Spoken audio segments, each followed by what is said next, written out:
Ang sakit kapag minumura niya ako at sinisigawan niya ako. Nakikiusap ako sa kanya lagi na wag naman sana siyang sumigaw at murahin ako. Pero pag galit siya, ay galit talaga siya. May live-in partner ako for 12 years at may isa kaming anak. Caretaker kami sa bahay ng tito ko na nasa abroad. Kontraktor ang asawa ko at meron naman akong sari-sari store. Madalas naming pinag-aawayan ng pera dahil may 5-6 kaming binabayaran at hulugan na motor. Nagbibigay naman siya sa akin bukod sa pagkain, pero dahil mataas ang tubo ng 5-6, dahil 100k yung nakuha namin, hindi kami makaahon. Nung nag-away kami, hindi siya umuwi ng 1 week. Nung bumalik siya, ang naging sistema namin ay siya na yung magbabudget sa bahay at sa pagkain. Pero bilang ilaw ng tahanan, mas may alam ako sa pangangailangan namin sa bahay. Tulad ng sabon, shampoo, baon ng bata. Kung tatanungin niyo naman ako, ang benta ng tindahan ay 1-2. Araw-araw may hinuhulugan ako kaya halos puhunan ang naibabayad ko. Ang pinaka-problema ko sa tuwing nag-aaway kami, lagi niya akong sinusumbatan na ako daw ang nanamasa sa kinuha kong 5-6. Na kaya naman kami nakautang dahil nag-down kami sa motor. Ako yung humawak pero kung susumahin, lahat ay napunta din sa amin. Dahil may time na wala naman siyang gawa at minsan ay antumal lang tindahan. Ang hindi ko rin matanggap sa tuwing nag-aaway kami, namumura at nasisigawan niya ako. Pero dati ako yung ganon dahil babaero siya nun. Pero nung nakita ko na nagbago na siya, binago ko ang lahat. Hindi na ako nagbubunga nga sa kanya dahil gusto ko rin naman na maging okay kami. Hindi ko siya minumura or pinagtataasan ng boses kahit naggalit na galit na siya. Pero kinakalma ko pa rin siya. Ang sakit lang na yung taong inilaban ko dahil Muslim ang side ko at siya naman ay Catholic at tinakwil ako ng tatay ko dahil mas pinili ko siya. Hindi ko alam kung paanong paraan ko siya pakakalmahin pag nagagalit siya. Dahil pag ako ang nagalit ay mas galit siya. Kahit na nga siya yung may mali, hahanapan pa rin niya ako ng butas. Dinadaan niya ako sa pagsigaw dahil alam niyang nahihiya ako sa kapitbahay. Pero never naman niya akong sinaktan. Ayokong maging sugar coated. Alam ko na naubuso ko siya dati. Dahil doon ay all out na siyang magbigay ng pera. Pero bakit ganon? Nung binago ko ang lahat, siya naman yung nagpapakasiga. Ang sakit kapag sinisigawan at minumura niya ako. Lagi akong nakikiusap sa ganun niyang pag-uugali. Kaya niya akong hindi kausapin ng ilang araw kaso hindi ko siya talaga matiis. Yung magkasama kami sa bahay pero hindi naman kami nagpapansinan. Alam niyang mahal ko siya at hindi ko kaya nang wala siya. Lalo't alam niya na may bayarin pa. Kada mag-aaway kami, ako na lang yung palaging nanunuyo. Naawa na ako sa sarili ko. Kaso mahal ko siya at hindi ko makita ang sarili ko nang wala siya. Letter sender, Nerissa.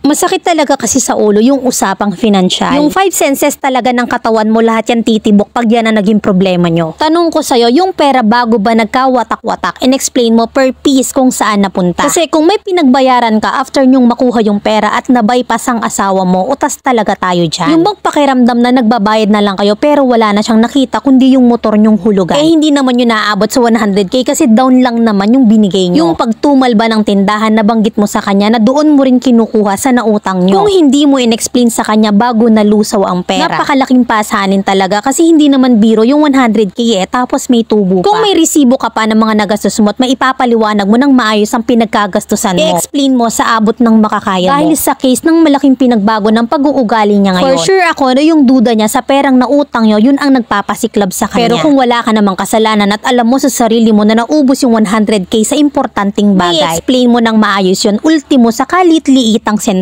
Pero kung guilty ka talaga at aminado ka na hindi mo nahawakan ng maayos ang pera, hindi talaga tayo pwedeng magmataas kung alam mo sa sarili mo na may kasalanan ka. At eto naman yung real talk advice ng mamilin mo. Siguro naman may araw na good mood siya. Yun ang dapat mong tiyempuhan. Lahat naman kasi ng bagay ay nadadaan sa maayos na usap. Pero kung halimbawa wala ka namang kasalanan at binubunton lang talaga niya sa'yo lahat ng init ng ulo, tapos dagdag pa na sabi mo'y nagbago ka na at ibang-iba ka na sa dati. So baka nakikita niya na guilty ka kaya ka nagbago ng ganon. Tayo pa namang mga babae, pag tama tayo, talagang hindi tayo papatalo at mga ngatwiran talaga Minsan nga kahit mali diga? Siguro lang kasi nakita niya na yung kahinaan mo at alam niya kung paano ka mapapatiklo. Try mo kayang bumalik sa dati, baka sakaling bumait siyang uli. Sabi mo kasi nagbago lang siya nung nagbago ka di bumalik ka sa dati para bumalik din siya sa dati. Mindset ba? Mindset.